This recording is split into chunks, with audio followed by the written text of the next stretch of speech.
June 17 വിശുദ്ധ Emily de വൈലാർ. ജനനം 1797 September 12. മരണം 1856 ഓഗസ്റ്റ് 24.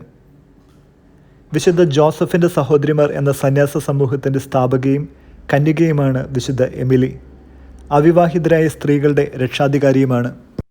തെക്കൻ ഫ്രാൻസിലെ പ്രഭുകുടുംബത്തിൽ ബാരൻ ജെയിംസ് അഗസ്റ്റിൻ ഡി വൈലാറിൻ്റെയും ഭാര്യ ആൻ്റോനെറ്റിൻ്റെയും 3 മക്കളിൽ മൂത്ത കുട്ടിയും ഏക മകളുമായാണ് Anne Marguerite Adelaide Emilie de Vialar ജനിച്ചത്. അവൾ തൻ്റെ 15-ാം വയസ്സിൽ പാരീസിലെ ബോർഡിംഗ് സ്കൂളിൽ പഠിക്കുമ്പോൾ അമ്മ ആൻ്റോനെറ്റ് മരിച്ചു. കുടുംബത്തിലെ വീട്ടുജോലികൾ നോക്കി നടത്താൻ അവൾ നിയോഗിക്കപ്പെട്ടു. തൻ്റെ ജീവിതം യേശുവിനായി സമർപ്പണം ചെയ്യാനും ഒരു കന്യകയായി ജീവിക്കാനുമുള്ള ആഗ്രഹത്തെ പിതാവ് എതിർക്കുകയും അവർ പരസ്പരം കലഹിക്കുവാനും ഇടയായി.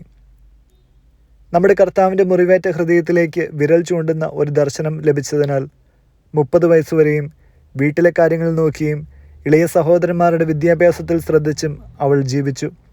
1832 എമിലിയും സഹോദരന്മാരും മുത്തച്ഛൻ്റെ വലിയ സമ്പത്തിൻ്റെ ഓഹരി സ്വന്തമാക്കുവാൻ ഇടയായി. കുട്ടികളെ പഠിപ്പിക്കുന്നതിലും രോഗികളെയും ദരിദ്രരെയും സേവിക്കുന്നതിൽ താല്പര്യമുള്ള മറ്റ് 3 സ്ത്രീകളോടുമൊപ്പം ഗെയ്ലാക്കിലെ ഒരു വലിയ വീട്ടിലേക്ക് അവൾ മാറി താമസിച്ചു. ആർച്ച് ബിഷപ്പ് ആബിയുടെ അനുവാദത്തോടെ 1835 വിശുദ്ധ ജോസഫിൻ്റെ സഹോദരിമാർ എന്ന സന്യാസിനി സമൂഹത്തിന് ആ ഭവനത്തിൽ തുടക്കം കുറിച്ചു.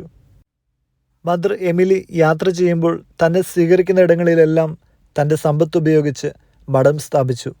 1851 ആയപ്പോഴേക്കും അവർ പാപ്പരായി. മദർ എമിലി 1856 മരിക്കുമ്പോഴേക്കും കിഴക്കൻ Europe, Africa, middle east, Australia എന്നിവിടങ്ങളിൽ 42 സന്യാസമഠങ്ങൾ സ്ഥാപിക്കപ്പെട്ടു. മൃതസംസ്കാരം കഴിഞ്ഞ് 4 വർഷം കഴിഞ്ഞപ്പോൾ മദർ എമിലിയുടെ ശരീരം അഴുകാത്ത നിലയിൽ കണ്ടെത്തി. 1951 പയസ് 12-ാമൻ മാർപ്പാപ്പ മദർ എമിലിയെ വിശുദ്ധയായി പ്രഖ്യാപിച്ചു. വചനം റോമ 12-ാം അധ്യായം 16-ാം വാക്യം. നിങ്ങൾ അന്യോന്യം യോജിപ്പോടെ വർത്തിക്കുവിൻ, ഔദത്യം വെടിഞ്ഞ് എളിയവരുടെ തലത്തിലേക്ക് ഇറങ്ങി വരുവിൻ, ബുദ്ധിമാന്മാരാണെന്ന് നിങ്ങൾ നടിക്കരുത്. വിചിന്തനം. വിശുദ്ധ എമിലി തൻ്റെ മാതാവിൻ്റെ മരണശേഷം കുടുംബത്തിൻ്റെ ഉത്തരവാദിത്തങ്ങൾ ഏറ്റെടുത്ത് മുന്നോട്ട് ജീവിക്കുമ്പോഴാണ് പിതാവ് അവളെ ഒരു വിവാഹ ജീവിതത്തിലേക്ക് നയിക്കുവാൻ ആഗ്രഹിച്ചത്. എന്നാൽ അവൾ പറഞ്ഞത്, ഞാൻ ക്രിസ്തുവിൻ്റെ തുറക്കപ്പെട്ട ഹൃദയത്തിൻ്റെ ദർശനം ലഭിച്ചതിനാൽ എനിക്ക് ക്രിസ്തുവിന് വേണ്ടി ജീവിക്കണം, ഒരു കന്യകയായി ജീവിക്കണം എന്നതായിരുന്നു.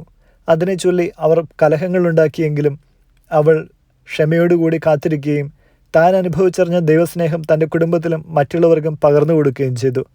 30-ാമത്തെ വയസ്സിൽ ഒരു കന്യകാസ്ത്രീയായി തീരുവാനുള്ള അവളുടെ ആഗ്രഹത്തിന് ദൈവം തന്നെയാണ് വഴി തുറന്നു കൊടുത്തത്. തൻ്റെ മുത്തച്ഛനിൽ നിന്ന് ലഭിച്ച പാരമ്പര്യ സ്വത്തുപയോഗിച്ചുകൊണ്ട് ബിഷപ്പിൻ്റെ അനുവാദത്തോടുകൂടി ആദ്യം മഠം സ്ഥാപിച്ചു. ആ കന്യകയായ പെൺകുട്ടിയിൽ എത്രത്തോളം ഒരുക്കമാണ് ദൈവം നടത്തിയത്. പണ്ട് ദേവാലയത്തിൽ നിന്ന് പരിശുദ്ധ അമ്മയും യോസേപ്പിതാവും യേശുവിനെ കൂട്ടിക്കൊണ്ടുപോയപ്പോൾ അവൻ മാതാപിതാക്കൾക്ക് വിധേയപ്പെട്ട് ജീവിച്ചു എന്ന് പറഞ്ഞതുപോലെ തന്നെയല്ലേ എമിലിയുടെ ജീവിതവും. അതുകൊണ്ട് തന്നെയാണ് ആ വിശ്വസ്ത സാക്ഷിയുടെ ജീവിതം ഈ ഭൂമിയിൽ എരിഞ്ഞടങ്ങിയിട്ടും മൃതസംസ്കാരം കഴിഞ്ഞ് 4 വർഷങ്ങൾക്ക് ശേഷവും കേടുകൂടാതെ കാണപ്പെട്ടത്. നമുക്കും പ്രാർത്ഥിക്കാം വിശുദ്ധ എമിലിയുടെ മാധ്യസ്ഥം തേടി കർത്താവിൻ്റെ സ്നേഹം നമ്മിൽ നിറയപ്പെടുവാനും അത് മറ്റുള്ളവരിലേക്ക് ഒഴുകപ്പെടുവാനും വേണ്ടി.